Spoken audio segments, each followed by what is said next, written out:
Sunday ব্লগের part 4 অর্থাৎ শেষ পর্বে স্বাগত বন্ধুগণ। কি অবস্থা দেখুন, নাকে সর্দি নিয়ে টুনটুন বিছানাতে মহা আনন্দে শুয়ে আছে। টুনটুনের সাথে খেলতে ও সময় কাটাতে আমার বেশ ভালো লাগে। টুনটুন কি আনন্দে আমার হাত চাটছে দেখুন। আমার সাথে খেলার পর দেখুন বাবু এখন ঘুমিয়ে পড়েছে। দুপুর হয়ে গেছে, আমারও খুব জোর খিদে পেয়ে গেছে, তাই ভাত বেড়ে নিলাম। এই দেখুন কি হয়েছে, আজ রবিবারের দিন লাল লাল ঝাল ঝাল গিলেমেটে কষা হয়েছে। দেখেই লোভ লাগছে, তাই তাড়াতাড়ি গিলেমেটে ও গ্রেভি নিয়ে নিলাম ভাতে।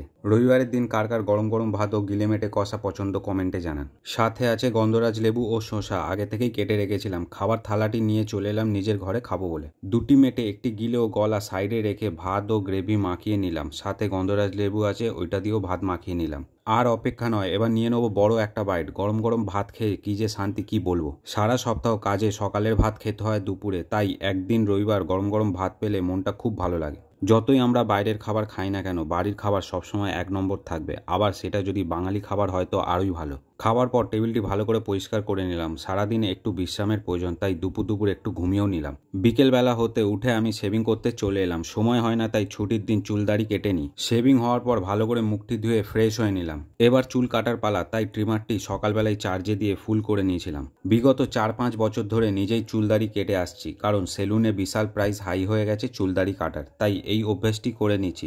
এতে আমার অনেক টাকা সেভিং হয়েছে। এবার আমাকে কেমন লাগছে বন্ধুরা কমেন্টে জানান। সন্ধ্যা হয়ে গেছে, এইদিকে আমার ওয়াইফ ঠাকুর পুজোতে বসে পড়েছে, কারণ প্রতিটি বাঙালির ঘরে সকাল ও সন্ধ্যা শুরু হয় ভগবানের পুজো করি। সন্ধ্যা চা বিস্কুটের সাথে চানাচুর মুড়ি দিয়ে টিফিনটি সেরে নিলাম। টিফিনটি হালকা ছিল, কিন্তু রাতের খাবার দুর্দান্ত করলাম।